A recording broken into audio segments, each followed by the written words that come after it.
Yo, was good, was good. One second.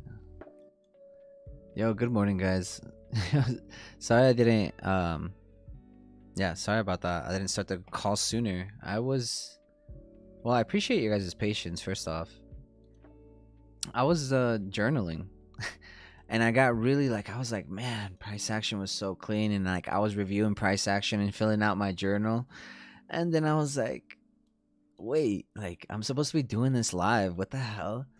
Yeah, it just hit me out of nowhere. I was like, wait, because I was just playing with my Notion and journal, and I was just, yeah, I love filling out my journal. You guys have no idea. It's my favorite. Anyways, all right, cool. So I actually woke up a couple hours ago and already meditated, but I invite you guys to use that video from yesterday because it was a really good session. That Joe Dispenza's the GOAT. His guided meditations are insane. I remember once I made me really reflect on what I was doing. Anyways, let's dive into it. Let's dive right into it. Man, what a fucking month of September. Beautiful. I have a feeling, bro. I have a really strong feeling this gap right here is gonna do something. We're not just going to ignore and dismiss this gap right here. Okay, it's not there on the weekly. I believe it's not there on the weekly, unfortunately.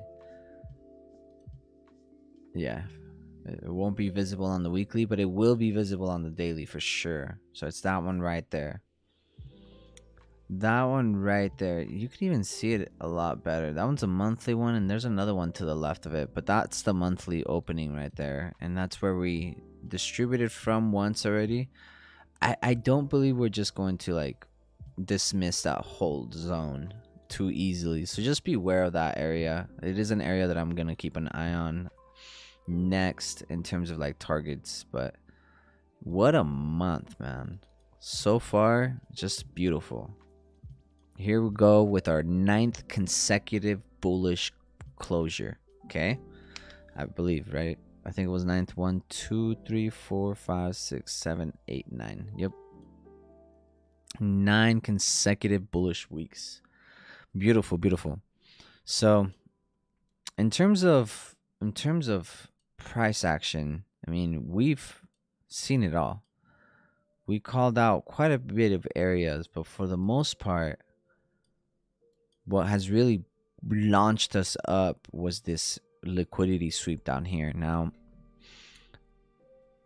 when we started the week, we were looking at this daily range while keeping the weekly in mind. We were looking at the weekly, and I had let you guys know that this was a bullish range, and we could potentially come to that previous weekly low only because this was the bullish range, right?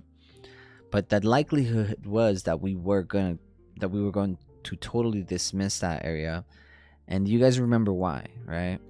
Because we have already swept a previous weekly low. Not that we can't do it again, but since this low point, we haven't done it. And we didn't do it again till here. And to me, that just looks like internal liquidity for some future objective, very far in the distant future. Okay, and so this bullish imbalance is held all that bullish order flow because we had failed to close any level below it. Not just that, but look on the 4-hour, it becomes even more clean. Okay, in the 4-hour, we had failed to just continue closing below this imbalance, and afterwards we closed very bullish. So that right there just kind of tells you, all right, we're respecting bullish order flow. We broke structure back to the bullish side, right? And overall, we continue to respect and close above bullish order flow, meaning that we're respecting this previous area of accumulation. We are respecting a bullish higher high and structure. We're respecting bullish insufficiencies or gaps. Okay. And as we continue throughout the week, um, CPI was just a huge wick, right? You guys see that fat doji. Okay, so CPI was just a huge wick, but I took note to this one because it's not always that PPI follows CPI. It really isn't always the case. So I was just taking note of that. The fact that, you know, CPI was a big whipsaw when PPI was in the very next day. So I took note of that. I don't know how often that tends to occur, but it's something to I noted it right before I hopped on here because it's something I want to backtest this week. Is what is the reaction tend to be when PPI follows CPI the very next day or in the same week? You know, those have very unique study cases because they probably don't happen as often. Give me a second. The music's so loud. It's probably loud for you guys too, maybe. But yeah, no. CPI was it just a big whipsaw? What is a whipsaw? When it whips both ends of the market and just sweeps liquidity and stays stagnant after, which was basically what we got. We stayed very stagnant after, and again, respecting, watch the gap. Watch the closure from Tuesday in the opening on Wednesday. Trades down to it, and then we just pull away. Okay. Then imbalances get respected. We break bullish one more time. Imbalances get respected. It's 8 a.m. PPI. Boom. Explodes this whole thing to the upside. The whole thing. Right. So actually, did we trade EU too much this week? Yeah, I think we did for CPI. So let me pull that up here on the right hand side. Oh shit. I'm gonna do EU on the right.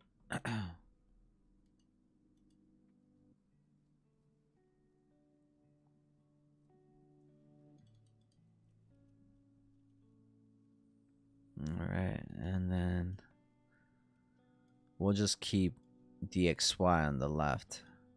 Okay, we'll keep it a lot smaller, obviously. We'll keep DXY on the left to just kind of see what we were doing from Sunday's opening, right? Tuesday, Wednesday. Yeah, because we had a pretty decent sized gap right here on the open.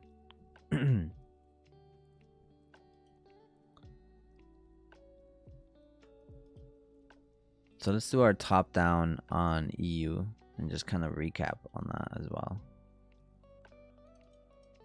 Don't mind the left for right now. Okay. But just like for DXY, we are looking for this lower price action. Okay, we are looking for lower price action. Okay, in terms of the weekly, excuse me. In terms of the weekly, the main objective was... Oh, this is the daily. The weekly main objective is this low right here. But I mean, we did trade into this gap to the right, to the left, and found some support. Okay, not surprising. Then on the daily, my main objective on the daily was this low and this low. And both got hit on the same day. I think it was Thursday. We just melted because of PPI. Okay, price action, yes, was bullish. We were respecting some of this bullish areas. We'll talk about that here in a bit, because I was a part of that. I don't know if anybody else was, but I definitely was. And then these shorts from PPI were insanely just fat. They were just gone. So we'll go over that. But my main objective for the daily was this and this guy right here.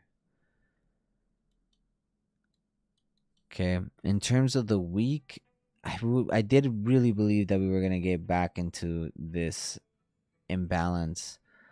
It was very, very rare occasion where we were going to take out another previous daily high, but we'll go over it. I noticed that the daily targets tend to get hit, and when news hit, yeah, yeah, yeah, it's a pretty good observation. Now, it's a good observation. Now, what are you gonna do with it, right? Like, what are you gonna do that do with that information? Because that's good information. So now on the 4-hour, we'll open up DXY a little bit over here. Okay, DXY on the 4-hour. I mean, for the week, we ended up opening super bearish. Okay, and then this is the opening gap for EU. We opened up pretty bullish. We took out previous daily highs over here to the left, and we immediately, I don't know why, but it's gone, but we immediately traded into this imbalance here. Oh shit. Okay, immediately traded into that imbalance there right off the bat on Monday. Now what was really cool is Tuesday did set the high of the week. Okay, we traded into the imbalance, and notice how Tuesday set the high of the week the very next day. So on over here, we did trade it below previous daily lows, just like we did over here previous daily highs. Notice that. Same thing over here. Monday takes all those lows out, trades into an imbalance. Same thing with the U. Monday takes all that out, trades into an imbalance. Tuesday comes in, and then right here, smart money divergence. Tuesday comes in, Monday's low is over here. Check this out. I'm gonna take out the Fibonacci on the right, on the left. So then we have right here previous daily low, okay, on DXY, and previous daily low on the next day, right? And you can see price action moves upwards. Then over here on Monday, Tuesday, we take out previous daily high. This is like the easiest way to identify smart money divergence. Okay, this is the easiest way. Now let me take your attention away from everything else. Just paying attention to Monday, Tuesday's low on DXY, and in opposing manners, because EU has a reverse correlation with DXY, we should not see the day get taken out previous day on Euro. But because we did, that's a pretty good indication for bearish divergence. Okay, really good indication for bearish divergence. So that's what I call smart money divergence, right? You guys can see it. It all started on Tuesday, 2 days before the actual drop. 2 days before the actual drop. Okay, look at that. So Tuesday takes out previous daily high, drops down to initial low of the week, and that's when we got that new high right there. So once we got that new high, me personally, I wanted to go long out of that new week opening gap. Okay, so let's go in there on the 1 hour. It was not the 1 hour.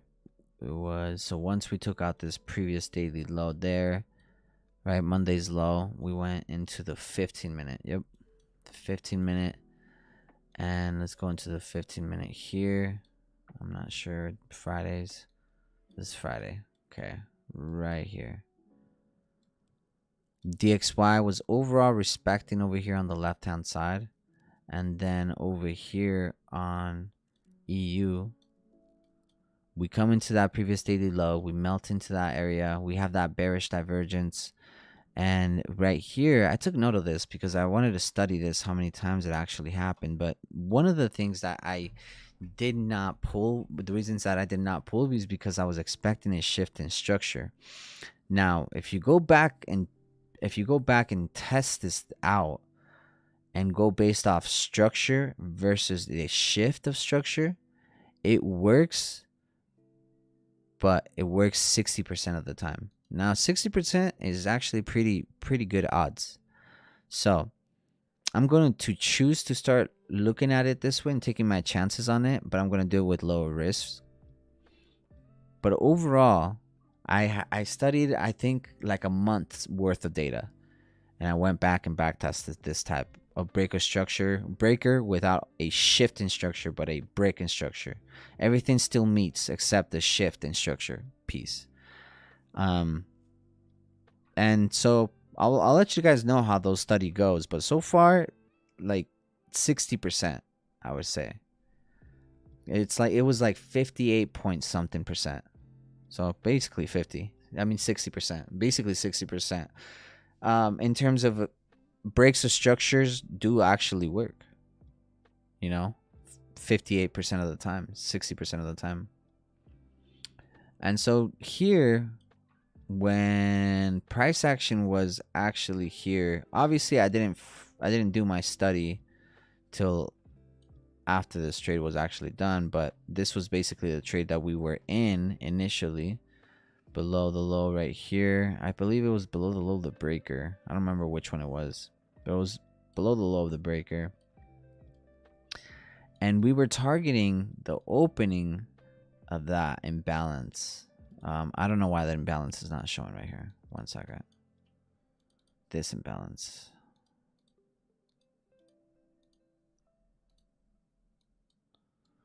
Okay, we were targeting the opening of that imbalance.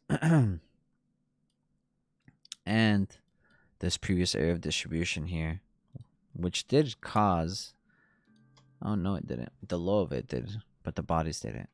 Nice partialing area. And so,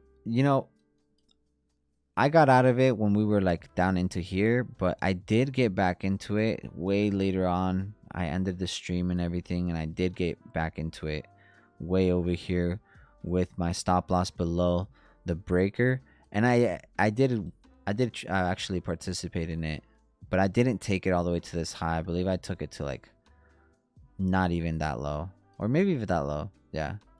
Anyways, I didn't like the trade setup overall, but it was mainly because I hadn't really done my studies on this area, on this type of play. I felt very uncomfortable with the risk. I should have not took it overall because it was a poor play. The way I didn't trust it. But it is something I'm working to trust if this turns out to be more useful in terms of a break than a shift. But either way, price action ended up hitting that final objective very nicely. We reject. And I mean, notice that we go to 50% of that daily imbalance one more time. Look at that, 50%. Right, so you have all these levels of supported resistance. The opening of this imbalance, right? That previous daily high. 50% of this imbalance. The high of the imbalance. Notice how price action goes to it, rejects. Goes to it, rejects. Right? Look how we use the low of the imbalance here to reject as a level of resistance. Boom. Rejects to the downside. Look how far CPI went. Previous daily high. That was Monday's high. Monday's high. Look how low it went.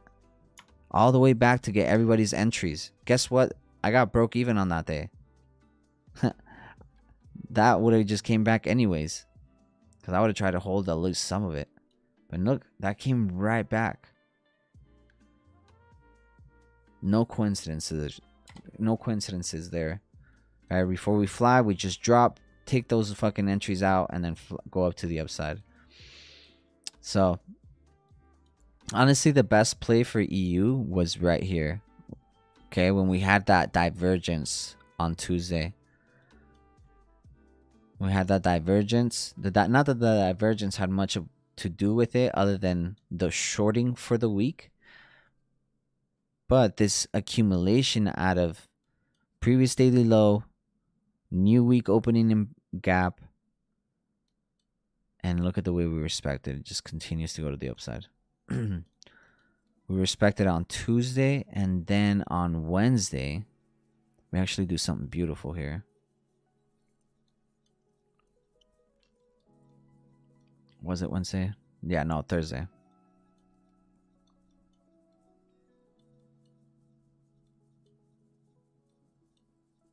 On DXY, we create this trend line, and I was just so certain that CPI would have took it, and we didn't. We ended up respecting that opening gap and creating this whole downtrend on EU after we took our previous daily high on Tuesday, right? And then over here, you can see it. One sec. Okay. DXY, lower low, lower high, lower low, higher high, break. Okay, same here on EU. We break to the downside and create this whole breaker. We create this whole breaker, we push to the downside, but just look at the way we just break, come back during PPI, fill up insufficiency, come to that last push up, and then just melt for the rest of the day.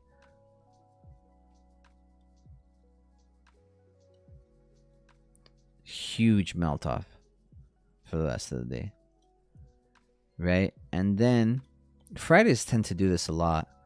You measure that entire range for the week, okay? Fridays, if you see a Friday retracement, you measure that entire range for the week, okay? And price action tends to come to about like 20 to 30%.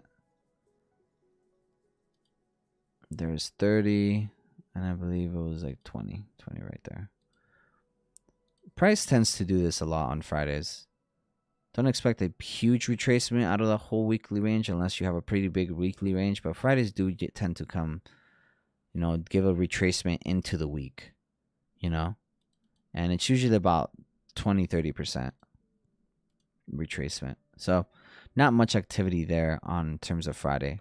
But Thursday PPI, that was the move. That was honestly the play across the board. Look at the way DXY did this. Comes right into this imbalance. Boom. Breaker imbalance. Gone. This is the occasions in which when I use the body of the candle, this is the occasions in which I use the whole candle, not just the body, is when the wick of the order block, okay?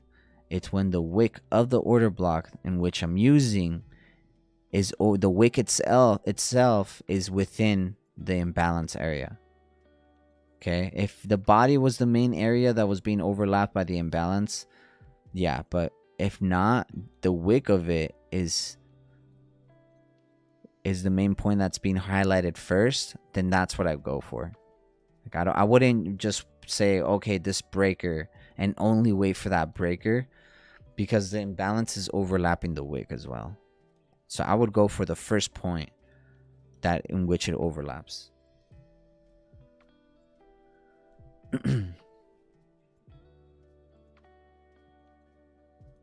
Sorry, Zach, I don't know what you were asking in regards to that. Do I keep the same target or do I change? I'm sorry, brother. Well, I don't know what you were referring to. I've been talking a lot. My bad.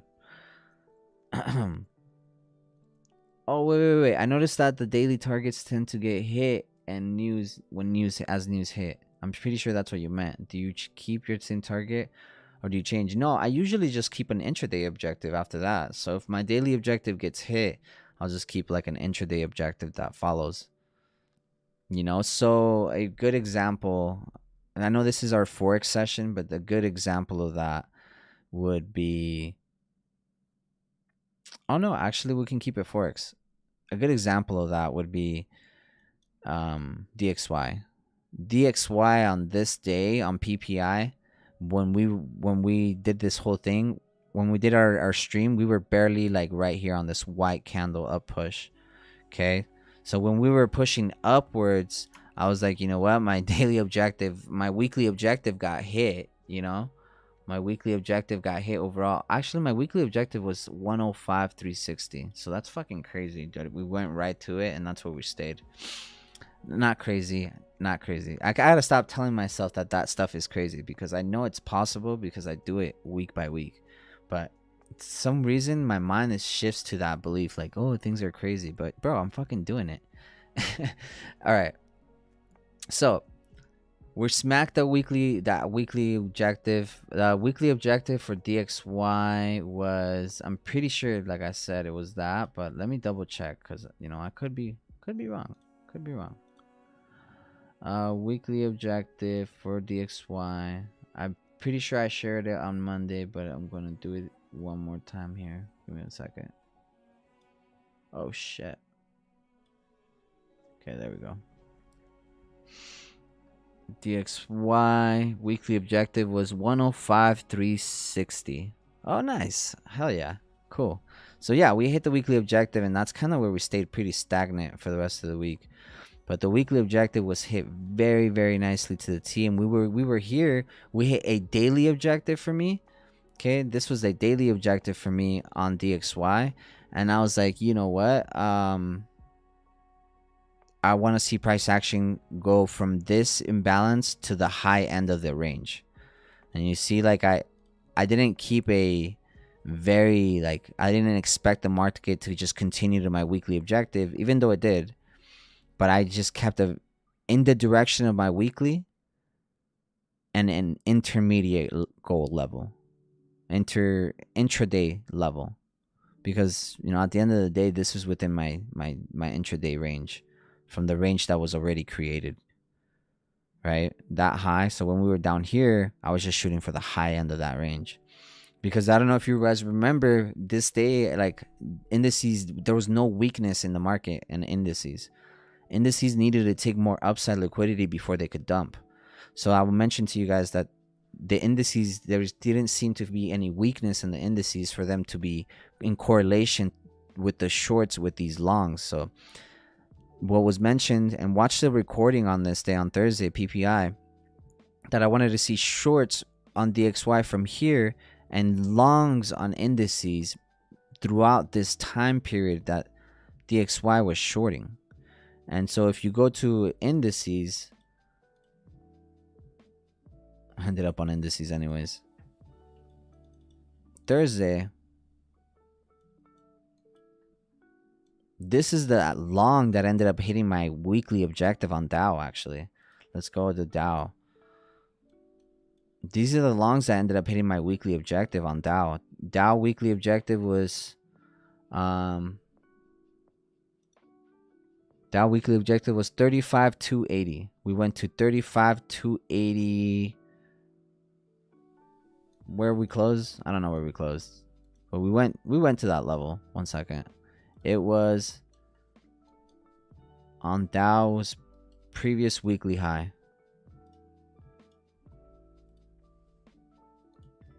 We went to that. Look at the way we closed, bro. Look at the way we fucking respect that shit, bro. That's insanely fucking accurate.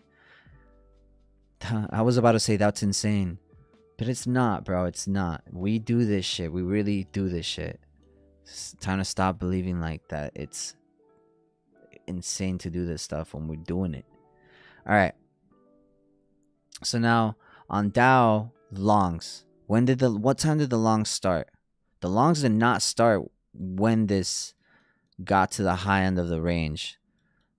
So when the shorts here, that would have started at 10:15 a.m. And on Dow, we were already longing from PPI. Like, PPI pushed this thing up on Dow. So that, like, again, there was no weakness in the market. There's very little weakness. And then look at that. We sweep. What do we sweep? 9 a.m.'s low. We come 10 a.m. Sweeps 9 a.m. liquidity. What do we talk about here all the time? 9 a.m. liquidity. We sweep 9 a.m. liquidity and then go long. What time? 10:15 over here. It's 10:15 over here. That's when we start going long. Everything was called out on the stream, but that's not the trade we took that day, so we're not going to pay attention too much to that. But anyways, everything was mentioned to you guys on the stream, and that's why I keep intermediate targets, because they need to correlate with what I'm doing. Like, everything correlates together. Everything does. Everything correlates with one another. EU correlates with DXY. DXY needs to correlate with indices, and you guys need to become very aware of its correlation when it is there, when it's not there. When you have the higher probability setup versus when you don't. and staying away from where you don't. That way you guys can be open-minded more to where you do have the opportunities, when the opportunities are clear. You know what I mean? Wow, we're dropping fucking gems today, and there's 5 viewers. You guys deserve it all, for reals.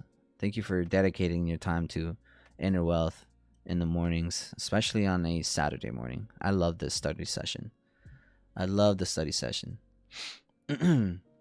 So let's go here. Anyways, great question, Zach. Thank you for asking that. So yeah, that's how I do it, bro. It's just like I keep higher time frame objectives. If they get hit, it goes to an intraday perspective, because I don't always anticipate price action to be moving in extremities every single expansion But yeah, I mean that's basically it in terms of Forex, because I only trade EU Forex. So anyways, that long was beautiful. We ended up hitting the weekly objective at 105.30. EU, my objective for EU was not hit. So let's go back to single screen. Yeah, that was my weekly objective for EU, and we just came up so short from it. Yeah, we came up pretty short from it, unfortunately. So it is what it is. Give me 1 second.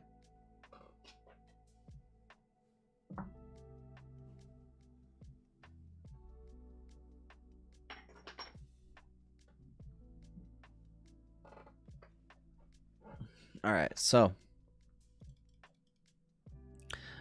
anyways, EU ended up shorting beautifully to those lows. PPI was the move.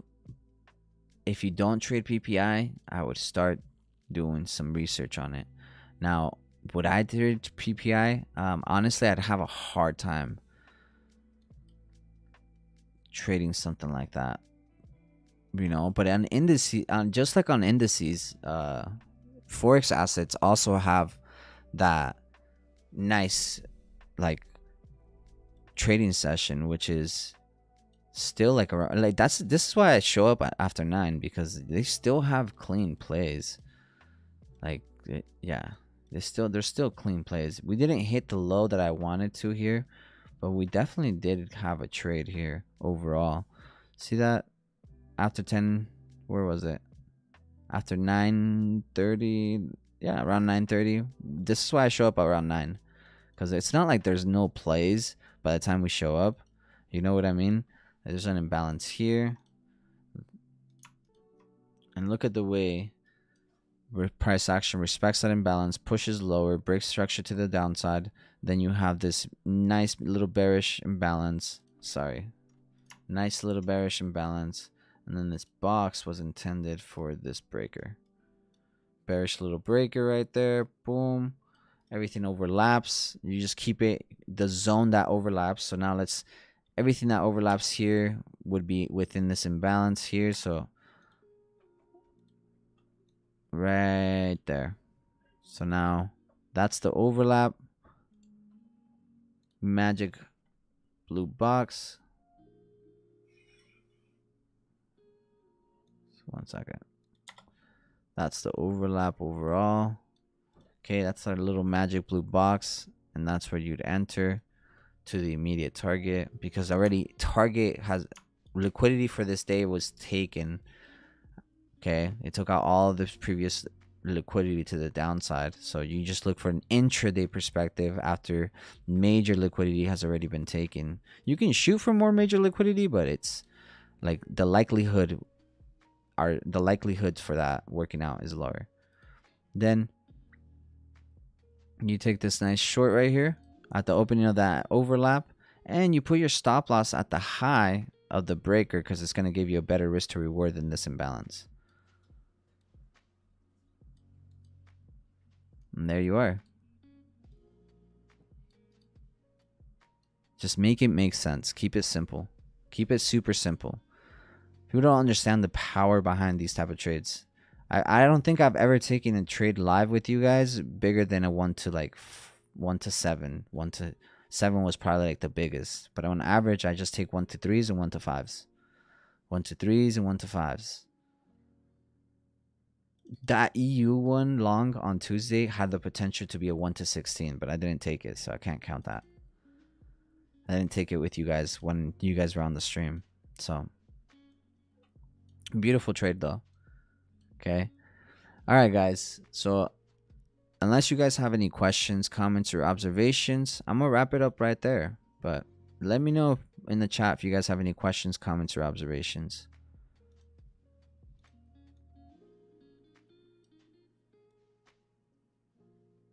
Nice balanced price range right there. We come right back to it.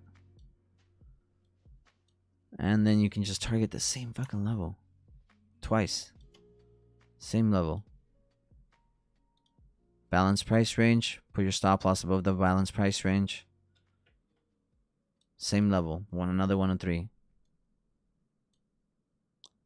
I don't think trading's complicated. I think it's just a matter of being patient and waiting for your areas. And if they don't play out, they don't play out. And you don't chase it. I think trading it's just too simple. Don't overcomplicate it. And if it's ever been complicated for you, hit me up. Hit me up. Let's work together. Let's simplify trading. That's what it's meant to be. Anyways, guys, I'm going to let you guys go. Appreciate you guys. Happy Saturday. Have an amazing rest of your weekend. It is a beautiful 65 degrees here Fahrenheit in Utah. It is 9:44 a.m. I'm about to go have me some nice breakfast with my wife, children. And yeah, guys, take care. Clap easy. If you are going to invest this weekend, if you're going to invest in anything, invest in yourselves. All right. Trade responsibly. And I will talk to you guys soon. Peace.